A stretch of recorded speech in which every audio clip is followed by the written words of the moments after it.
beloved of Madhava, O you who are worshipped by all the young girls of Gokula, all glories to you, all glories unto you. You dress yourself in such a way as to increase Damodar's love and attachment for you. O Queen of Vrindavan, that can also mean, that last verse, you dress yourself in such a way to increase Lord Damodar's love and attachment for you. Can also mean she's always dressed in the mood of her devotional mood of that is her dress, which is always attached to Krishna with love. O Queen of Vrindavan, which is the pleasure grove of Lord Hari, O new moon, who has arisen from the ocean of King Vishabhanu, O friend of Lolita, you who make Vishaka loyal to you due to your wonderful qualities and friendliness, kindness and faithfulness to Krishna. O you who are filled with compassion, O you whose divine characteristics are described by the great sages Shanaka and Shanatan, O Radha, please be merciful to me. Shri Radha Rani Ki Jai. So today we're celebrating the appearance day of Srimati Radharani and also the appearance day of Sri Vishakadevi. Sri Vishakadevi Ki. She was born exactly the same day, exactly the same time as Srimati Radharani. Radharani appears at noon time. So it's also her birthday. Happy birthday.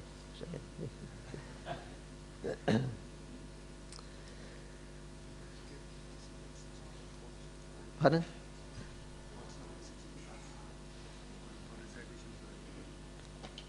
Verse number 6.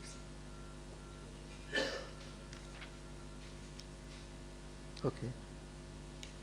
This one, 60, you have it here. Okay, so we're reading from the Chaitanya Charitamrita, Adi Leela, chapter 4.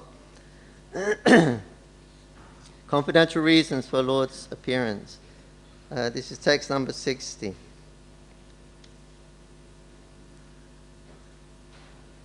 Haladini Karaya Krishni Ananda Shwadana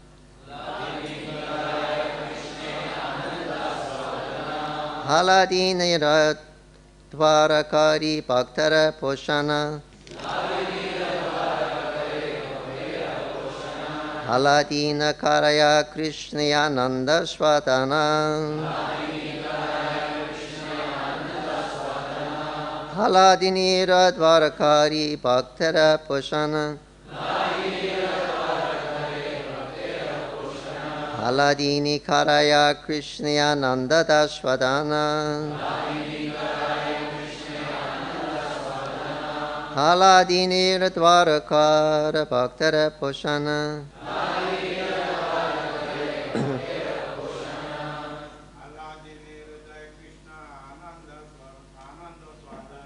Haladini Karine Krishna Ananda Shvadana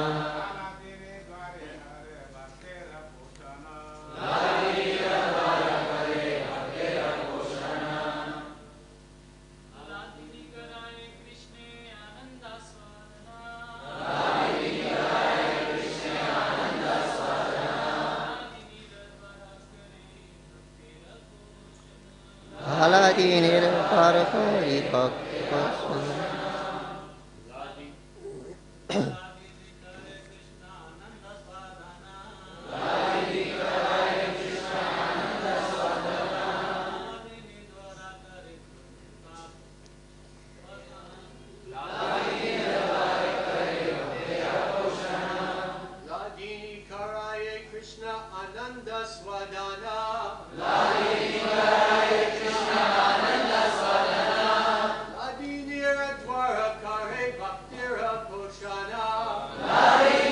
Dvarakari Bhaktara Poshana. Any messages?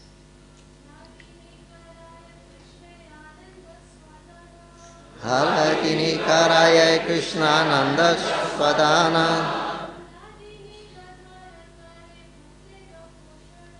Haladini Dvarakari Bhaktara Poshana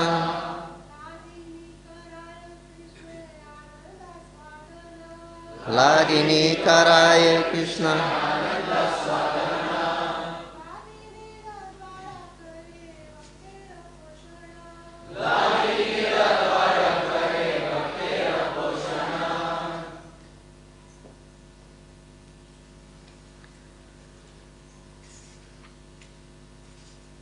Translation and purport by His Divine Grace Abhay Charanaravinda Bhaktivedanta Swami Srila Prabhupada Ki Jai.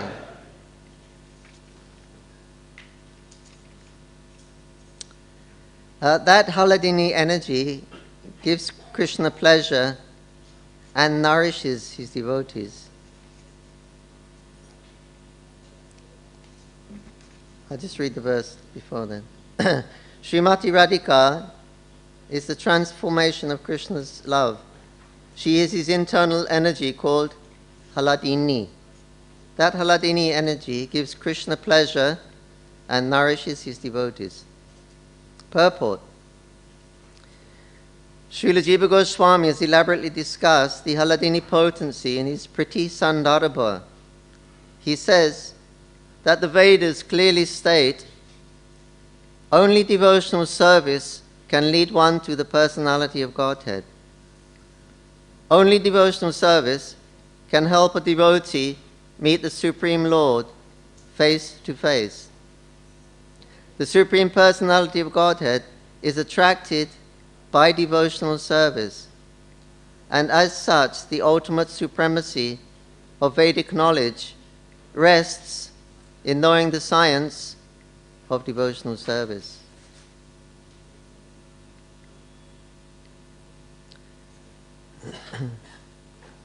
So here, that this devotional service is being stressed, and we stress it all the time. Seva, seva, seva. Gauranga nitya seva hoibi bikash. Service. But what does Krishna need service for? He doesn't need. He's Atmarama, he's self-sufficient. Why the need of seva? Krishna is not in need of service. But he has come to give us seva. Chaitanya Mahaprabhu come to give us seva, Krishna seva, Radha, Krishna seva. So it's not the service itself, but the service becomes a medium in which you can express your love for Krishna, Radha, Krishna. So you have to have some medium to express your love. How you can express your love? So then the service becomes a media to express our love for Krishna. Two people can be doing exactly the same work. Prabhupada mentions in Bhagavad Gita, two men are working side by side, doing exactly the same work. One man is thinking, at the end of the month I'll get my salary, I can enjoy like anything. The other one is thinking, at the end of the month I'll get my salary, but I can use it to propagate Krishna consciousness and maintain my house, Krishna's house and Krishna's family. So both are doing exactly the same service, but the consciousness behind the service is different. So this is devotional service. It's a medium by which we can express our love for Krishna. So therefore it's savor is glorified. That's what goes on in the spiritual world eternally. It's said in the Vedas that when there is no more sun, no more moon, no more stars, there is no Brahma, no Shiva, nothing is existing. All the different processes of karma, jnana, yoga, varnashram, everything is wound up, nothing is existing anymore. But one thing is going on in the spiritual world. What is that? Devotional service. The service to Krishna is going on eternally in the Vaikuntha worlds. That never finishes. So devotional service is an eternal function. It's the internal function of the soul. So it's never destroyed. So therefore, we say bhakti, in bhakti the means and the end are the same. Whereas all the other processes we have to, when we become perfect in another process, when we have to discard the process. But in the process of bhakti, when we become perfect in bhakti, then the service becomes more and more relishable. The Krishnadas Kaviraj Goswami says, It's like the impersonalists. By their process, even they become self-realized. Brahmabhuta Prashanatma, don't want anything, self-satisfied. They,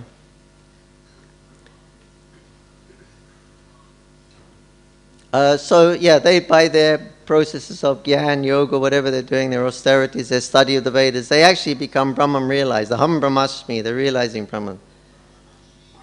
No greater gain, Krishna says. So now then they say, well, now our work is finished. All of our study of the Vedas is finished because we've understood the purpose of the Vedas. To understand Brahman is to be understood. So all of our sadhana and all of our different processes is all finished because now we've attained the goal. We've attained Brahman. But Krishnadas Kaviraj Goswami says, no, for the devotees, it's not like that. When they get actually realized, Brahman realized, they say, no, now the service really begins. Now the chanting really begins. Now the hearing really begins because it's being felt now with devotion and reality is there. The person that's from the self-realized soul, he's experiencing that, the relishing, the whole process of devotional service. So now is the service really begins. It's the waking up time. Whereas for the impersonalists, that's the end, that's the goal. Just to realize Aham Brahmasmi. So this is the glory of devotional services. It goes on eternally, and it's the very nature is blissful because it is Radharani is in charge. So what is the particular attraction that makes the Supreme Lord enthusiastic to accept devotional service? And what is the nature of such service? The Vedic scriptures inform that the Supreme Personality of Godhead, the Absolute Truth, is self-sufficient, and that Maya, nescience, can never influence him at all. Therefore, the potency that overcomes the Supreme must be purely spiritual. Such a potency cannot be anything of the material manifestation. The bliss enjoyed by the Supreme Personality of Godhead cannot be of material composition, like the impersonalist conception of the bliss of Brahman. Devotional service is a reciprocation between two, and therefore it cannot be located simply within oneself. Therefore, the bliss of self-realization, Brahmananda, cannot be equated with devotional service. The Prabhupada is making a nice statement here. Devotional service is a reciprocation between two. So this is bhakti, this is love. It takes two. I love you, you love me, without love. But for the impersonalists, because their philosophy denies the duality, they cannot accept it. So therefore they're very unfortunate.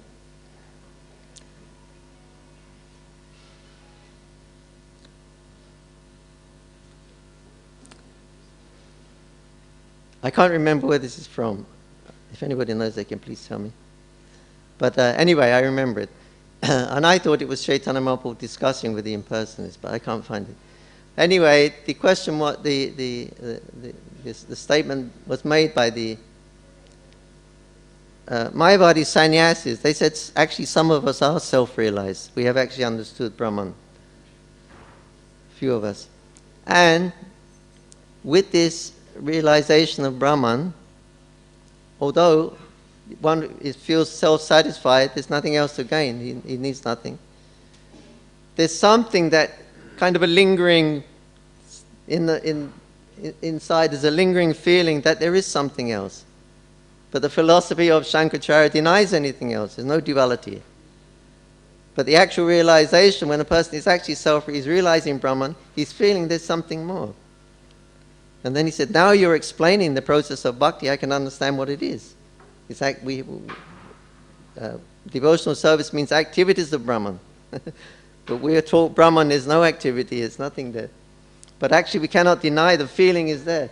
So it's easier to preach to a self-realized person, my impersonalist, than a non-self-realized, because he will never know, he's only on knowledge. But the self-realized, he has actual feeling that there is something else, but his philosophy denies it. So when Mahaprabhu explained the process of bhakti and devotion, then they accepted it. all become devotees.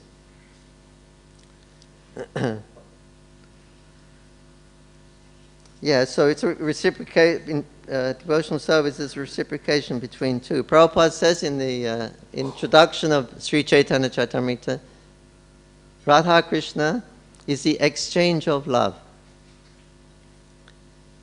That is Radha Krishna. It's not. Sometimes it sounds a little bit impersonal. It's an exchange of love. They're much more. They're personified here, of course, Radha Gopinath. But Radha Krishna Prabhupada is the exchange of love. That when our relationship with Krishna, when it's matured, and we enter into a loving relationship with Krishna.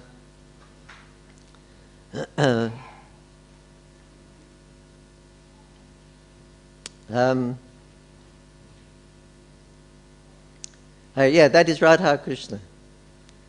It means, it's explained a little bit later on in this purport. No, next purport. Anyway, Prabhupada said that devotional service, it cannot be located simply within oneself. So it comes from within and without. Love comes from within and without. So it's not just located in oneself. Generally, the yogas are teaching you to search within to find the self within. But it needs without also. One is within, but one is without. So that reciprocation has to have two. So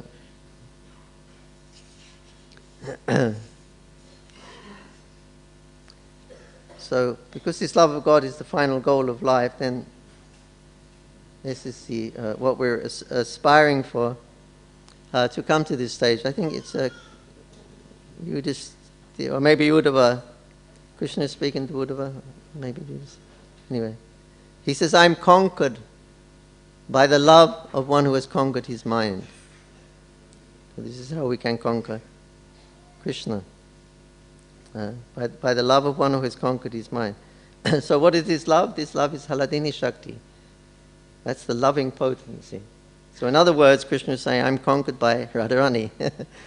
Because that love that when we manifest our love, that is Radharani's potency. And so Krishna is conquered by Radharani when we awaken our love for Krishna. So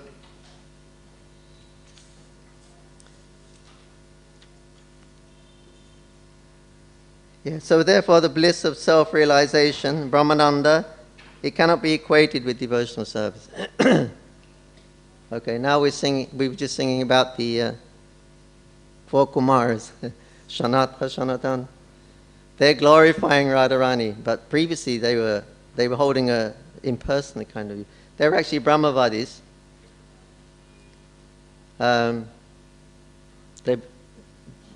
They knew Krishna was there, the Supreme Personality of Godhead. But they preferred the peace and the Shanti of Brahman. We understand Krishna in 3 features. Brahmaniti, Paramatmati, Bhagavaniti, Sabjati. So they prefer the Brahman aspect of Krishna. They want Shanti. They just want to be absorbed in that. No disturbance. That's one aspect of God. So that's okay for the Brahmavadis. Mayavadis, they don't accept the form of God. But Brahmavadis accept, but they prefer the effulgence which emanates from his toenails and the abode of peace and Shanti. So the 4 Kumaras, they were in Tapalok or somewhere like that, universal travelers. They knew that the Lord was... there's a local Vaikuntha planet, maybe the pole star. It's a Vaikuntha planet where the Lord is lying, and the local Vaikuntha planet. I think maybe there's an ocean of milk there also. But anyway, they said, let's go and see Vishnu. What do we want to go see him for?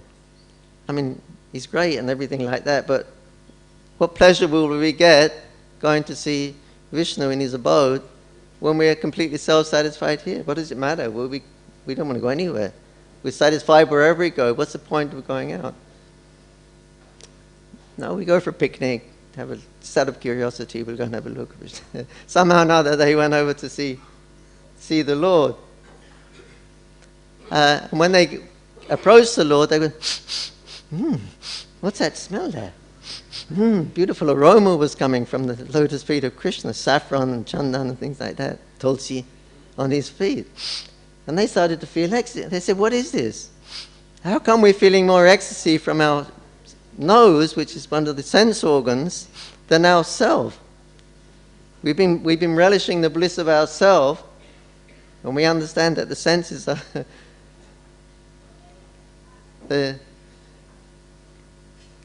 but now the experience of our nose, our sense of smell, it's more blissful than our self-satisfaction within. So how is it possible? So then they all come to the conclusion of how devotional service is far, far superior. Then they all become great devotees. So now they're chanting glories of Radharani and all the devotees of the Lord. So therefore, Brahmananda cannot be equated with devotional service. The Supreme Personality of Godhead has three kinds of internal potency, namely the Haladini potency, or the pleasure potency, the Sandini Shakti, or existential potency, and the Sambit Shakti, or cognitive potency. In the Vishnu Purana, the Lord is addressed as follows: O Lord, you are the support of everything. The three attributes, Haladini, Sandini, and Sambit, existing you as one spiritual energy. But the material modes, which cause happiness, misery, and mixtures of the two, do not exist in you, for you have no material qualities.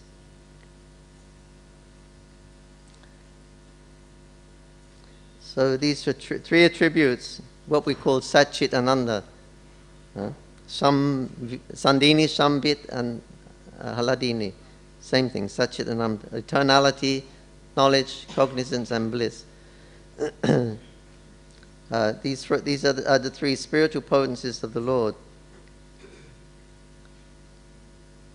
But the material modes which cause happiness and misery and the mixture of two do not exist in you. You have no material qualities. So when we adopt and accept material qualities, then we accept the miseries. There's a quote, I can't remember. Anyway, I think it's from the prayers of the Hamsa Guyas. Prayers, Srimad Bhagavatam. And there it quotes one verse. Halanidini Sambit Sandini. These are the spiritual potencies. And because this material world is a reflection of the spiritual world, then that Haladini potency, which is the essence of the spiritual world in which the Lord conducts his pastimes, it's reflected here. And people are trying to enjoy in this material world, so that Haladini, the pleasure giving potency, becomes tapakari. This means it becomes a source of miseries, because it's a reflection. The reflection is upside down. So that highest thing in the spiritual world, which everything is revolving around, is Krishna's pleasure. That's his whole purpose of Krishna's pleasure. That highest pleasure reflects in the material world as tapakari, that which gives problems and miseries. Exactly the opposite. So when this is what happens when we try to enjoy separately from Krishna in the material world, then we're simply faced with these miseries. No further explanation is needed. We all have practical experiences from the beginning of our lives, problem after problem. We can't fulfill our desires. Haladini is the personal manifestation of the blissfulness of the Supreme Personality of Godhead, by which he enjoys pleasure. Because the pleasure potency is perpetually present in the Supreme Lord, the theory of the impersonalist that the Lord appears in the material mode of goodness cannot be accepted. This is their conclusion. Krishna, yes, he appeared here, but he appeared through the agency of the three modes of material nature. He is very, very powerful personality, so he appears mainly through the mode of goodness. He accepts the body of the mode of goodness, sattva guna. It's the greatest mistake in their philosophy. So, anyway, What a foolish conclusion. You're taking Krishna, Sri Krishna, as an ordinary person in the mode of goodness, and what are his activities? He's surrounded by women, other men's wives. He's dancing in the middle of the night. This is Shatugun. So even their conclusions are way off. He accepts the body in Shatugun. These activities of Krishna, they're not in Shatugun, they're very rajistic. Boy, girl meeting in the dead of night, husbands, wives of other husbands. It's all Rajagun, that's not Shatugun. So even their logic is all upside down. The impersonalist conclusion is against the Vedic version that the Lord possesses a transcendental pleasure potency. He cannot have a pleasure potency separate from him, otherwise there will be a duality. So therefore there is no pleasure potency. How they derive that, they cheat themselves out of the greatest gift of life, to love Krishna. They're deprived. There was one, Bhaktisiddhanta Saraswati Thakur, walking down the road, Calcutta, and they decided, Guru Maharaj, look, coming the other way. Big Mayavadi sannyasi was preaching in heavy. Bhaktisiddhanta, he crossed over the road to confront him, walked directly in front of him. He walked right up to him and slapped him round the face. Why you are teaching this philosophy which denies the living entity his eternal love for Krishna? He couldn't say anything. The boldness, we should preach like that.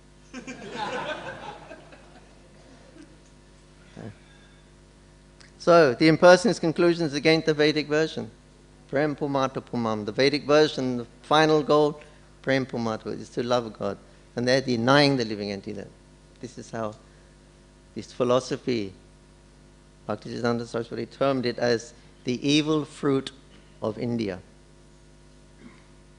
We got the best philosophy from India simultaneously. We get the evil fruit, the Mayavad philosophy.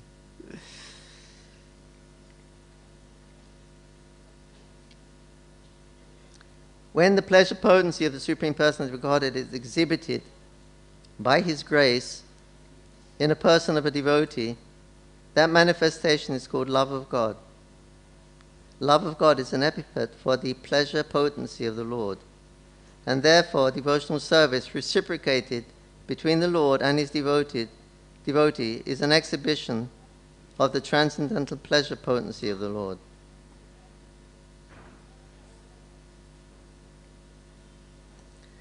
The potency of the Supreme Personality of Godhead that always enriches him with transcendental bliss is not material, but the Shankarites have accepted it as such because they are ignorant of the identity of the Supreme Lord and His pleasure potency.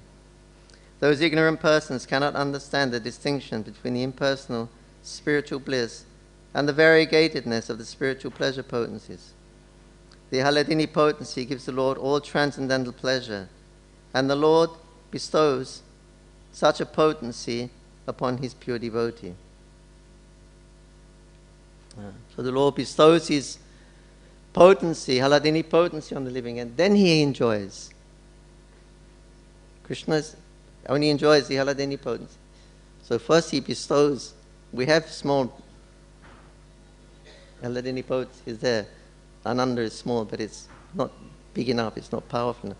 So Krishna's Haladini descends. Then Krishna can enjoy that potency, his own potency.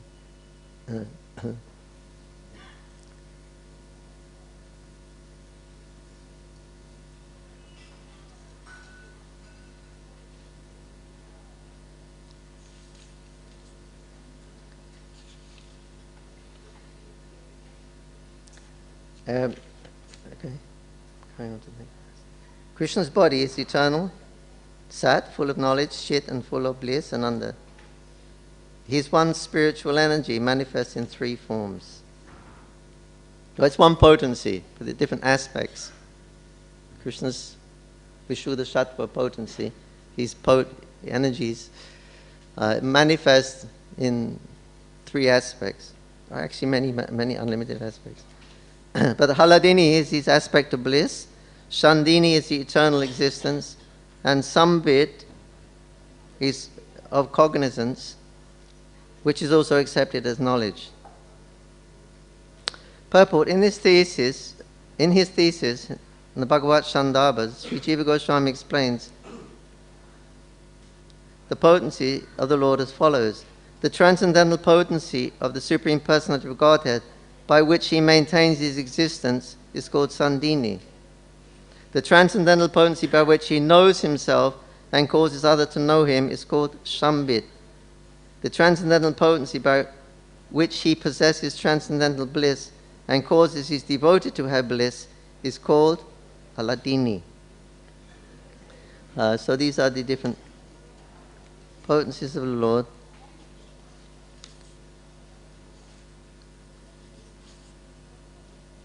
Here, we're going to explain this point further, how Krishna bestows his Haladini, or his blissful nature, on the living entity. This is text 68. The essence of the Haladini potency is love of Godhead. The essence of love of God is emotion, bhava, and the ultimate development of emotion is mahabhava. Purport. The product of the Haladini Shakti is love of Godhead, which has two divisions, namely pure love of God and adulterated love of Godhead. Only when the Haladini Shakti emanates from Sri Krishna and is bestowed upon the living being to attract him, does the living entity become a pure lover of God. But when the same Haladini Shakti is adulterated by the external material energy and emanates from the living being, it does not attract Krishna. On the contrary, the living being becomes attracted by the glamour of material energy. At that time, instead of becoming mad with love of Godhead, the living entity becomes mad after material sense enjoyment. And because of his association with the qualitative modes of material nature, he is captivated by its interactions of distressful, unhappy feelings. So, I read this part again. Only when the Haladini Shakti emanates from Sri Krishna and is bestowed upon the living entity to attract him, means to attract Krishna, emanates from and is bestowed upon the living being to attract him, does the living entity become a pure lover of God. So this is how it works. This is the definition of bhakti. It's also described in the Brahma Samhita. Brahma Samhita, one purport. Maybe Advaita Machuta Manadim verse. And also in the Harinam Chintamani. And Haridas Thakur is speaking. We often hear about Bhakti Devi. Who is Bhakti Devi? She's very, very elusive. Nobody. What is her personality? But Haridas Thakur describes, and it's being described here, this is actually Bhakti Devi.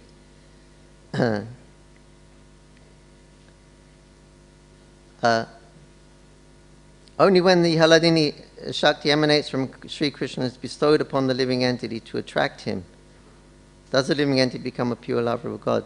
So it's stated by this in Harinam Chintamani and also Brahma Samhita that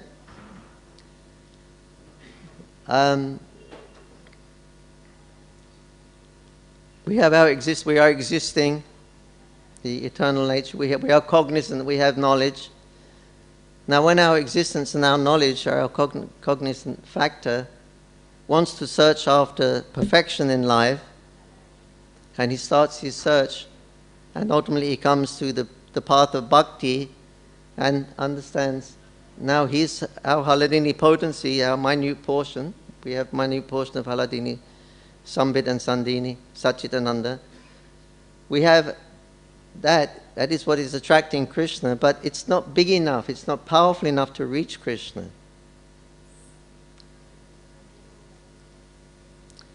So, but we use our cognizant potency to or knowledge-giving potency to understand Krishna and understand his, and try to develop a mood of devotion and love for him. Now when, generally it comes through the Guru recommends or gives his blessing, this person is very sincerely practicing devotional service, but ultimately we're not powerful enough. Our Chit and Ananda potencies are not powerful enough to reach Krishna. But when we are recommended by Krishna's devotee, generally, Krishna can also give, but more rare, he gives his devotees to give. But when the devotees recommend to Krishna, then Krishna feels obligated. So then Krishna, he bestows his Haladini and Chit potency, because he's unlimited, his Chit potency, and come down to meet the minute Jiva's Haladini and Chit potency. And that is bhakti.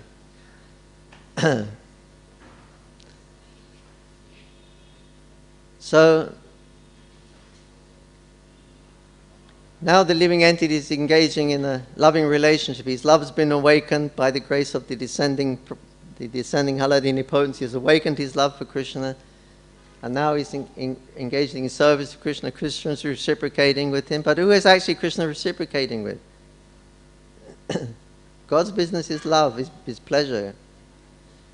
Bahusham. He's one, he becomes many. Next question is, why does he become many? For his pleasure. Pleasure is the purpose of life.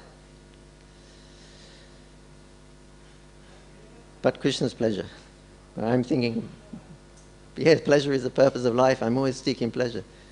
But Krishna's pleasure is the purpose of life. So our very existence, Bahusham, we are the many. Our very existence is to increase Krishna's bliss. He is one and he has become many for his pleasure. And we are that pleasure. Particles also is there. So our existence is to expand Krishna's pleasure.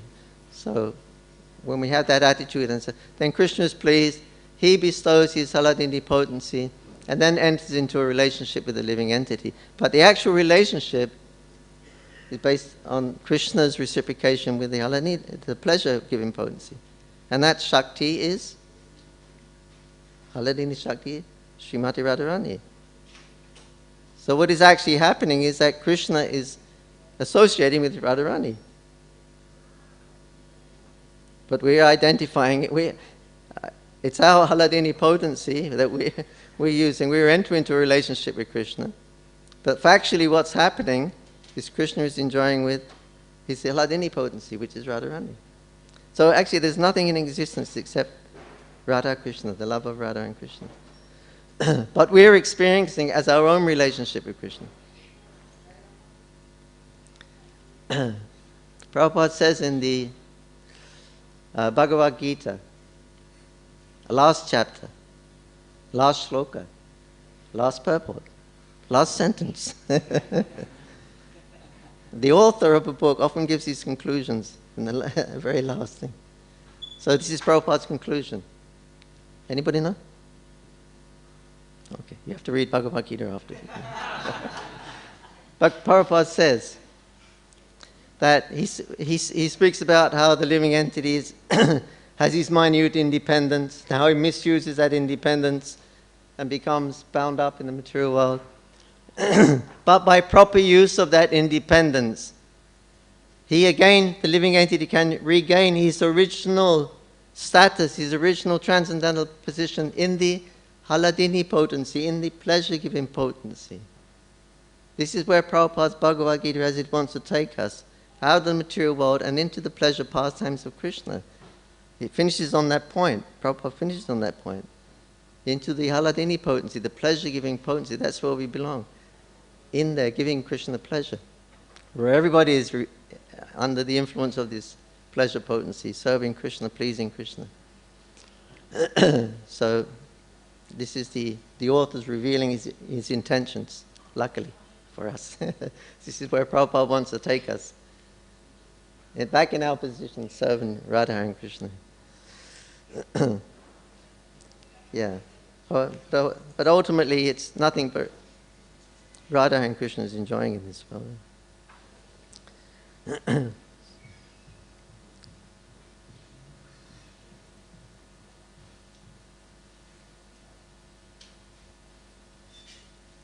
The potency of the Supreme Personhood of Godhead that always enriches him with transcendental bliss is not material. But the Shankarites have accepted as such because they are ignorant of the identity of the Supreme Lord and his pleasure potency. Those ignorant persons cannot understand the distinction between impersonal spiritual bliss and the variegatedness of the spiritual pleasure potency. The Aladini potency gives the Lord all transcendental pleasure, and the Lord bestows such potency on his pure devotees. So when the Lord bestows his potency on the pure devotees, then the love of God is awakened. Haridas Thakur said that is Bhakti Devi. That the Haladini and Sambit potencies, when it meets Krishna, that is Bhakti Devi's realm, because now the devotional service is started, so Bhakti Devi takes over. This is my realm, so she kicks Maya out the way. No business, my business now with the pure devotees. That's my realm. You go and look after all the other people in the material world, giving you attention there. So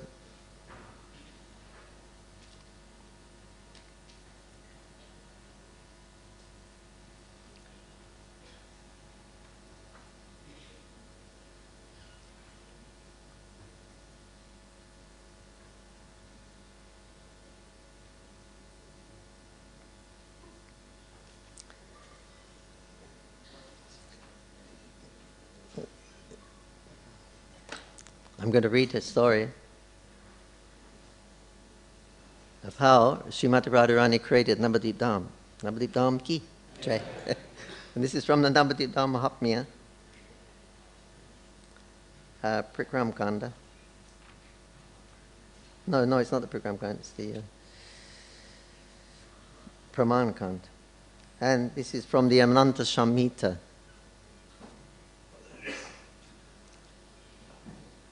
And Lord Shiva is talking to Parvati.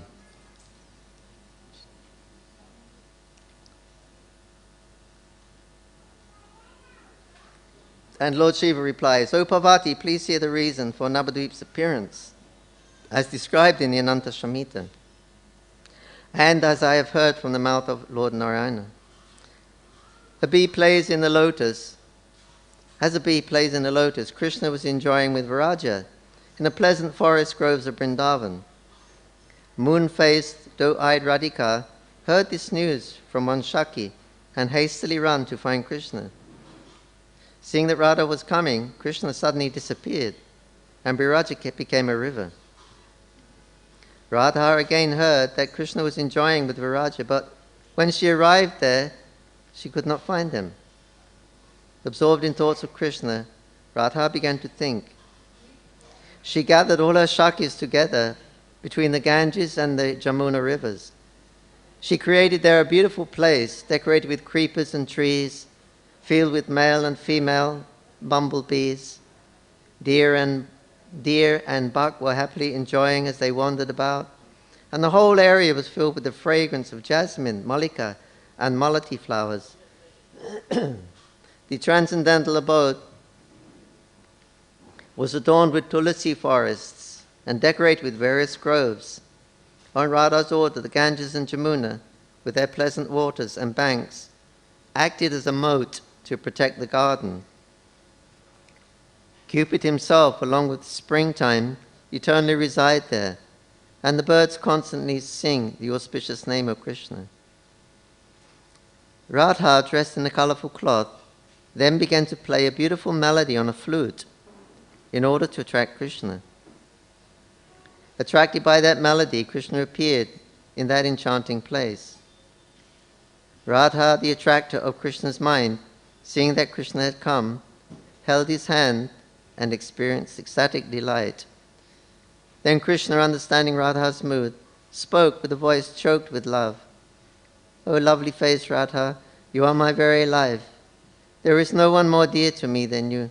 Therefore I will never leave you. Just for me you have created this wonderful place. Staying with you, I will transform this place, filling it with new Shakis and groves. The devotees will glorify this place as New Vrindavan, Nava Vrindavan. At this place, As this place is like an island or deepa, the wise will call it Nabadvipa. By my order, all the holy places will reside here.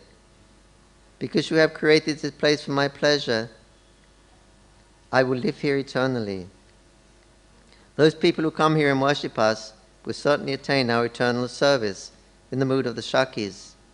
O dear Radha, like Vrindavan, this place is extremely pure. If anyone comes here just once, he will obtain the result of going to all the other sacred places. He will quickly attain devotional service, which satisfies us.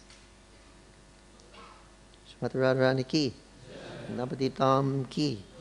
So she created Dham for the pleasure of Krishna.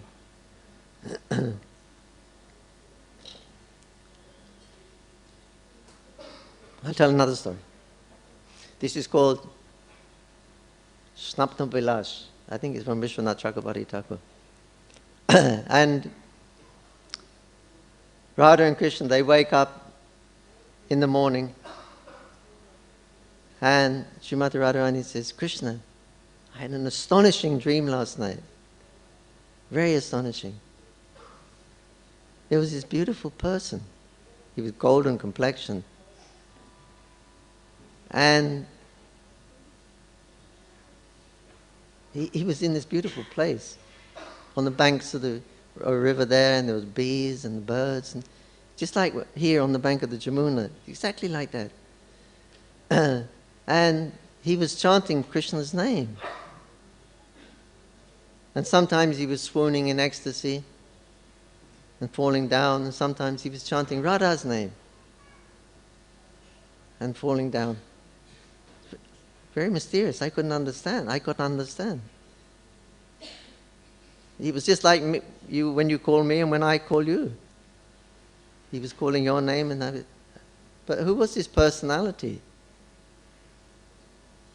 If it was me, because I'm always calling Krishna's name, where were you? Because I'm never separated from you. And if it was you, when you were calling Radha's name, where was I? Because I'm always with you. Very mysterious. Please explain this. So Krishna was smiling. He said, well, you know everything. You're the crest jewel of all of my energies. But anyway, I'll tell you. No, he didn't say I'll tell you. He just smiled. And then his Kustabamani, Krishna always has that famous Kustabamani, it illuminated and began to spread rays, effulgent rays. And those rays went everywhere, and they created exactly the scene that Radharani had seen in her dream. It must have been like a crystal ball, that Kustabamani. Anyway, she saw the whole scene, and then she saw Krishna was there smiling, and she said, oh, what is this form? It's both of us. It's me and you. So then he explained, yes, this is, in this form we will take as Gauranga, we will combine and perform our pastimes of Nama Sankirtan here in Nabadvip Dham. So another, from this story, another lesson is that Radharani is saying that when the Kustabamani illuminated and spread its rays, then we could see you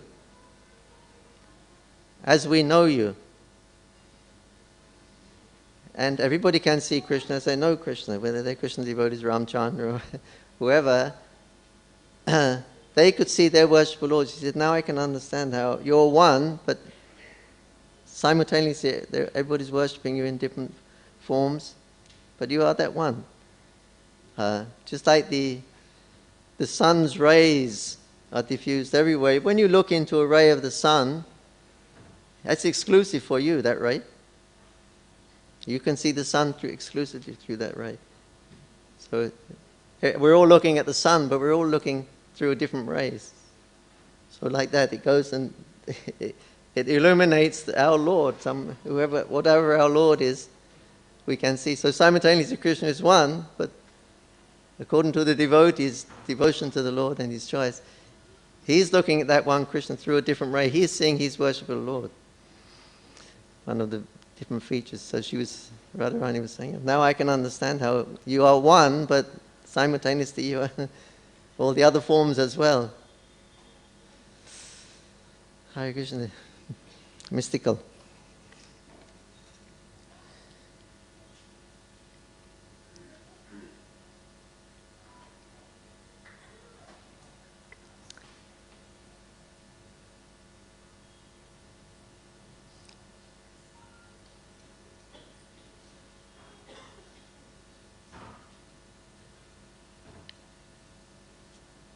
Yeah, this Srimati Radharani potency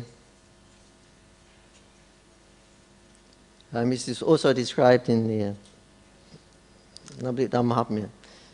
At Srimantadvipa, you've all been to Srimantadvipa.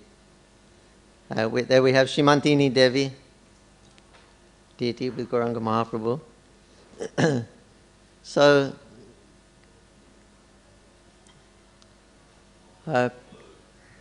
Lord Shiva, he was once chanting the names of Gauranga.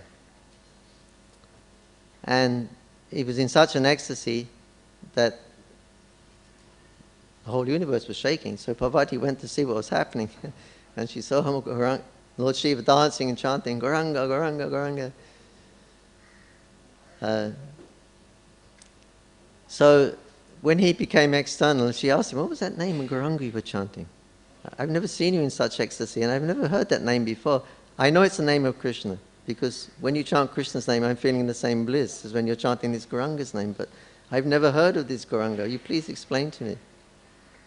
So then Lord Shiva told her, yeah, in the Kali Yuga, I'm going to accept the form of, Radha and Krishna accept the form of Gauranga, and they appear, and in this manifestation of Gauranga, they give love of Godhead freely. They're giving to anyone and everyone.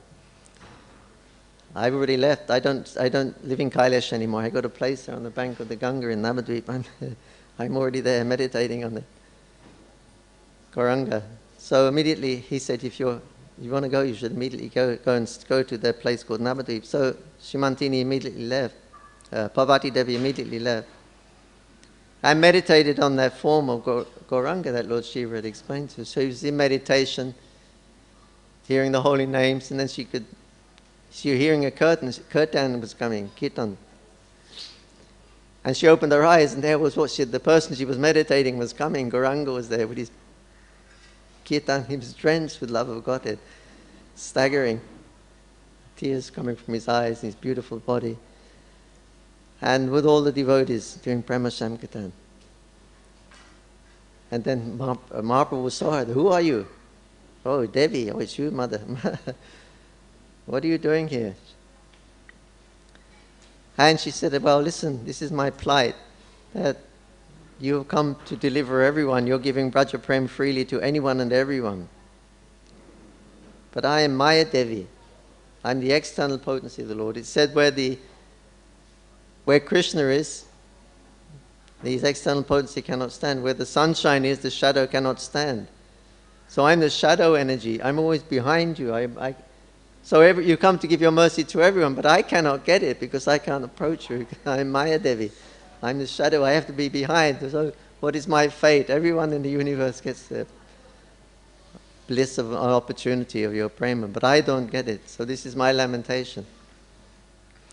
So then Mahaprabhu said to her, he said, as far as I am concerned, I see you as none different than Srimati Radharani. This is Parvati, husband of Lord Shiva. I see you as none different than Srimati Radharani. You are my internal potency. In Vrindavan, you are present there as Purnamasi. And without your help, I cannot do anything. You arrange all my pastimes. And in Navadvip, you're here in the form also of Prodamaya, Yogamaya. And there, you're assisting in the pastimes of my pastimes in Navadvip. So you are that same, I see you as that same personality, Yogamaya, none different than Srimati Radharani. So in other words, he gave a self-realization. She thought, I'm this material body, I'm Maya. But then he gave a self-realization, Gauranga's eternal potency. So that potency is only one. It's the internal potency is one, and the reflection or the shadow of that is Mahamaya. But it's not two potencies. Mahamaya is not a separate potency. But this was Gauranga's vision. He saw the source of the external potency. As Prabhupada said, we should see, when we see in the world we walk, we see so many things, but we should always see the source. What was the source of that? So we'll always come to Krishna and be able to remember Krishna wherever we are, whatever we see, if we remember the source. So like that, if we understand all these energies are coming from Krishna. So he had that vision. I see he was non-different than Srimati Radharani. So then she took the dust of the Gauranga's feet, put it on the called Srimanta,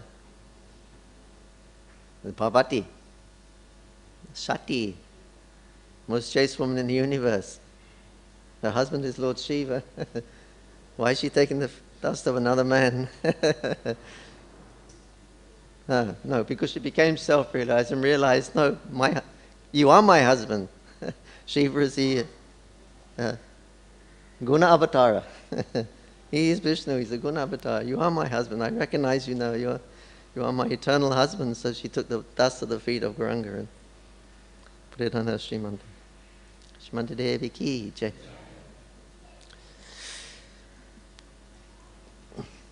So Radha is the crest jewel of all the internal potencies. She is the chief. Because what does Krishna like best? He loves love best. And she is that love personified. So therefore, of all of his potencies, Radharani, for him, is considered supreme. So,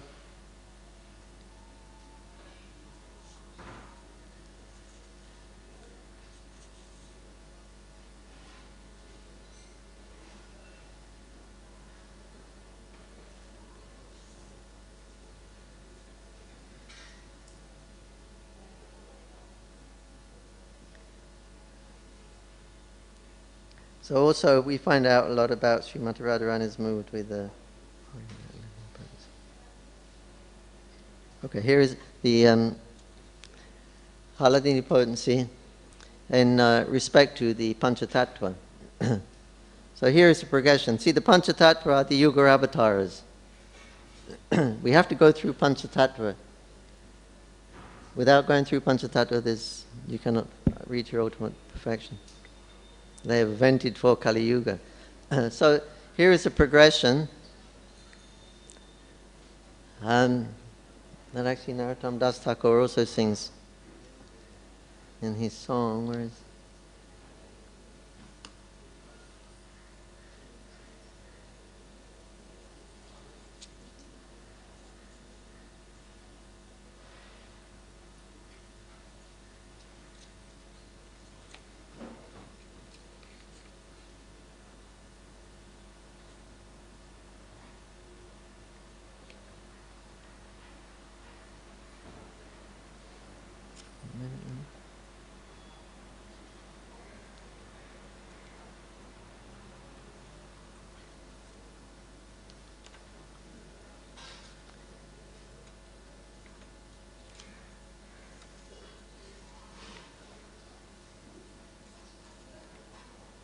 here it is. Okay. This is Adi Lila, Chaitanamrita. Adi 7, text number 17. Okay, I read 16 also. There are innumerable pure devotees of the Lord, headed by Srivas Thakur, who are known as unalloyed devotees. The 17. The devotees headed by Gadadhar Pandit are considered to be incarnations of the internal potency of the Lord, and they are confidential devotees engaged in service to the Lord.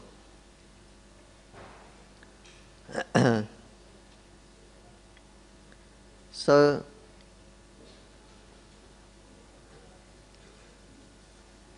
I read the purport. In connection with verses 16 and 17, Srila Bhaktisiddhanta Saraswati Thakur explains, there are specific symptoms by which the internal devotees and the unalloyed or pure devotees are to be known. All unalloyed devotees are Shakti Tattvas, or potencies of the Lord. Some of them are situated in conjugal love and others in filial affection, fraternity and servitude. Certainly all of them are devotees, but by making a comparative study, it is found that the devotees and potencies who are engaged in conjugal love are better situated than the others. The devotees who are in a relationship with the Supreme Personality regarded in conjugal love are considered to be the most confidential devotees of Lord Chaitanya Mahaprabhu.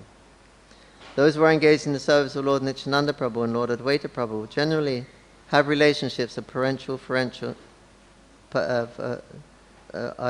love, fraternity, servitude and neutrality. When such devotees develop great attachment for Sri Chaitanya Mahaprabhu, they also too become situated in the intimate circle of devotees in conjugal love. This gradual development of devotional service is described by Srila Narottam Das Thakur as follows. Here's the development. And he sings his song, Gauranga Boleti Hobi Polaka Sharira Hari Hari Bolete Naini Nira Arup Kabi Nitai Chanda Korona Karabi Shamsara Vashanamori Kabi Tucha Hobi Vishaya Chaya Kabi Shuddha Bhimana Kabi Hama Hiriba Sri Vrindavan Rupa Raghunatha Padi Hai Biyakuti Kabi Hama Bhujava Sri Jugala Piriti. When will there be eruptions on my body as soon as I chant the names of Lord Chaitanya? And when will there be incessant torrents of tears as soon as I chant the holy name, Hare Krishna? When will Lord Nityananda be merciful to me and free me from all desires for material enjoyment? When will my mind be completely free from all contamination of desires for material pleasures? Only at that time will it be possible for me to understand Vrindavan. Only if I become attached to the instructions given by the 6 Goswamis, headed by Rupa Goswami and Raghunath Das Goswami, will it be possible for me to understand the conjugal love of Radha and Krishna. By attachment to the devotional service of the Lord Chaitanya Mahaprabhu, one immediately comes to the ecstatic position. When he develops his love for Nityananda Prabhu, he is freed from all attachments to the material world, and at that time he becomes eligible to understand the Lord's pastime in Vrindavan. In that condition, when one develops his love for the 6 Goswamis, he can understand the conjugal love of Radha and Krishna. These are different stages of a pure devotee's promotion to conjugal love in the service of Radha and Krishna in an intimate relationship with Sri Chaitanya Mahaprabhu. So it's Prabhupada speaking of a progression here. You chant the names of Gauranga and you'll feel ecstasy, and then when you're in ecstasy, you can get the mercy of Nityananda, and then by the mercy of Nityananda, you get the mercy of Goswamis, and then you get the mercy of Krishna. So here is the progression. Panchatattva. But first, we all know when we come to devotional life, then it's essential to take shelter of a pure devotee lotus feet. So we take shelter of a pure devotee. So that's represented by Srivas Thakur. He's Bhakta Kyam. He is like devotee. He is Jiva Tattva, but he's in pure constitutional situation. He's a pure devotee of the Lord. So so when we approach Panchat Guru, then at that time Guru is representing Srivas Thakur, because he's going to initiate us into the process, connect us to the parampara, etc. So he gives you what does the Guru do? That's Srivas Thakur. He gives us the process of the parampara. So that is Advaita Acharya. Advaita Acharya represents the he come to give the science of devotional service. So Advaita Acharya is representing that parampara, the science of devotional service. So when we put that into practice, we're practicing the process of Krishna consciousness, the science of devotional service. That's represented by Advaita Acharya. So Guru represents Advaita Acharya at that time. Now, when you follow the process, the result is anatta nivritti, all the unwanted things are going, then you can actually into the spiritual world, as he said here. So this is the realm of Nityananda. Nityananda Prabhu is the Sandini potency, the existential potency. He expands as Navadip Dham, Vrindavan Dham. And that's the position of bliss. Prabhupada said, how do you know one received the mercy of Lord Nityananda? He said, symptom is he's always happy. So Lord Nityananda is always happy, that existential platform of blissful. So by following the process of the Acharya, then you transcend the modes of material nature and come to the Shuddha Sattva platform. That is Nityananda's platform. So then Guru at that time is representing Nityananda for the disciple. And now you're in the spiritual world, you're out of the modes of material nature, you're in the spiritual existence, Sandini. So what's next? Oh, you approach the Haladini potency.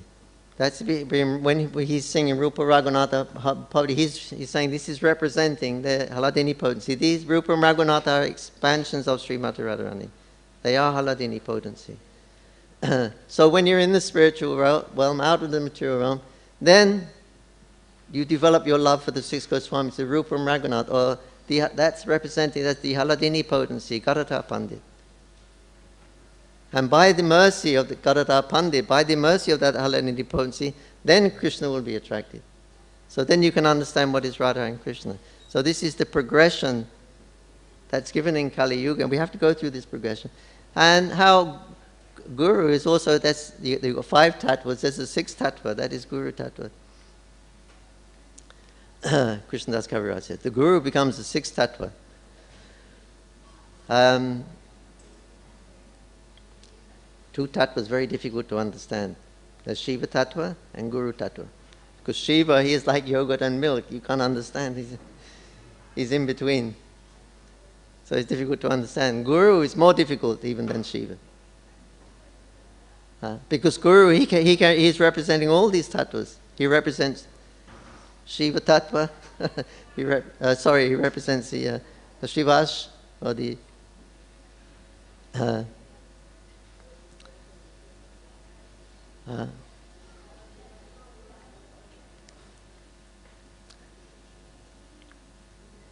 what's the verse? Bhakta kyam pramami bhakta shaktikam panchatattvapmakam krishnam bhakta rupa surupakam bhakta avataram bhakta kyam. Beauty. So then actually Guru represents all those. He represents the pure devotees, Srivas, he represents Advaita as the Acharya giving the he represents Nityananda as the blissful platform, the Shuddha Sattva platform. Then he represents Gadadhara like Rupa and Sanatana, Haladini potency. And by that potency, then you can understand what is Radha and Krishna, and that is Mahaprabhu. So there are 5 different tattvas we can go through. So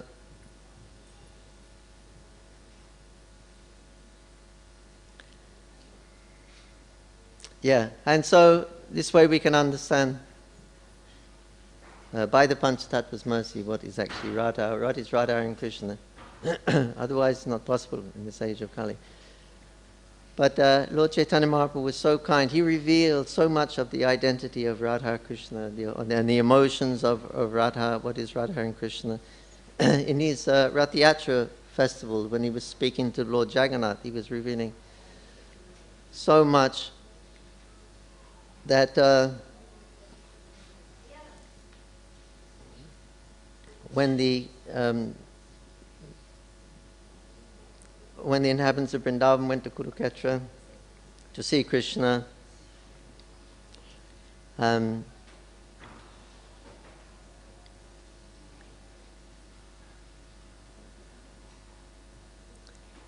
they saw Krishna, but he was a king. Here, King Krishna come with his chariots and horses and infantry and armies and things like that. 16,000 wives, all of his entourage. And Radharani and the gopis were there, and so they managed to find a secluded place where they could speak quite freely to each other. And he was expressing so many their emotions that Krishna, it's the same night of Chaitra, you're my same lovable Lord. But here it's different amongst all these soldiers and we want to take you back to the bank of the Jamuna where we used to see you with your peacock feather and your tribangi and you're playing the flute. That Krishna we want. So you please come back to Vrindavan. This is the Rath Yatra, the whole mood of Rath Yatra. Please come back to Vrindavan. We want it. So hope against hope. How can Krishna do that?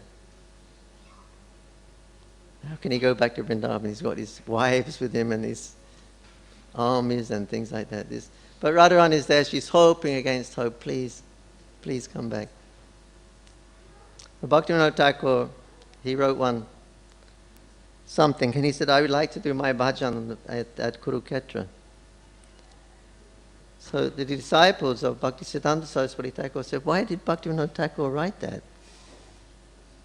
Who wants to go do their bhajan at Kurukshetra? The devotees, they want to go to Jagannath Puri or Vrindavan, Mayapur, you do your bhajan there. Why Kurukshetra? And then Bhaktisiddhanta Saraswati Thakur explained, because of the delicate position of Radharani's heart at that time. It was so delicate. There was her lovable object. She, please come back to Vrindavan. But she knew it was impossible practically. But still, may have been a slight hope. And it was such a delicate situation for her, for Radharani. And Bhaktivinoda Thakur said, now if I can do seva for Radharani when she's in that condition, and I can please us, very easy she will give mercy to me. Very quickly and easily I'll attain the mercy of Sri Radha. So therefore I wish to do my bhajan at Kurukshetra so I can assist Srimati Radharani. So this was the mood that was being expressed. And so in the conversation, Radharani was saying, now you...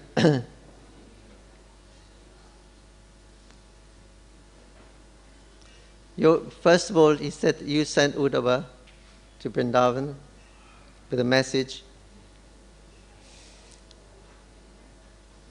The message said, my dear gopis, my dear friends, you may know that separation between ourselves is impossible at any time, under any circumstance, in any place, because I am all-pervading.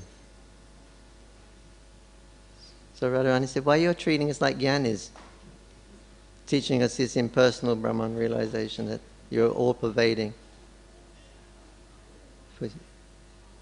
First you sent Uddhava to speak this Gyan, and now you are coming here at Kurukshetra and you're telling us, if you just meditate on me in your heart, fix your heart, mind on me and meditate, then we'll always be together. So why are you treating us like common yogis and Gyanis? We're accustomed to love you from the very beginning of our lives, and now you're treating us like ordinary karmas and Gyanis. But it's not right for you to speak like this, Krishna. So, anyway, we read that chapter, right? But the emotion that is being expressed there, that we would never know if Mahaprabhu didn't reveal all these. He's talking to Lord Jagannath and acting out a pastime, revealing the topmost emotions of Srimati Radharani, and ultimately by her mercy only we can understand what is Krishna. Hare Krishna, Krishna Krishna, Hare Hare. Hare Ram, Ram Ram, Hare Hare. I don't know if we're late or early. If there's any question or comment.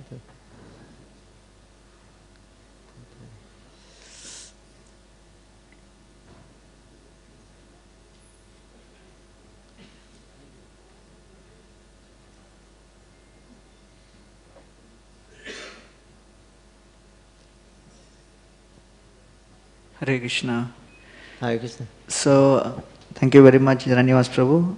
So let us express our gratitude to Jananivas Prabhu by loudly chanting Hare Bol. So we have the Bhaktivedanta Vidyapith at GV. where we are trying to create a facility for systematic Shastric study. And we have running courses on Srimad Bhagavatam and Chaitanya Charitamrita.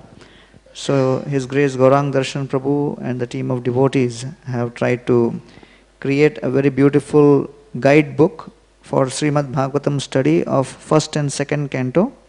It's called Bhagavat Subodhini. And on the auspicious occasion of Sri Radhashtami, we are requesting His Grace Jananivas Prabhu to officially open the book. And I request Damodar Prabhu and Radhika Vallabh Prabhu to hand over the book, since both of them are teachers at Bhaktivedanta Vidyapit, and request Jananivas Prabhu to open the book and show it to everyone. So it is being priced at 250 rupees, but on the occasion of Radhashtami for the opening day, there is a discount offered by Tulsi Books of 50 rupees, and it will be available at 200 rupees all through today.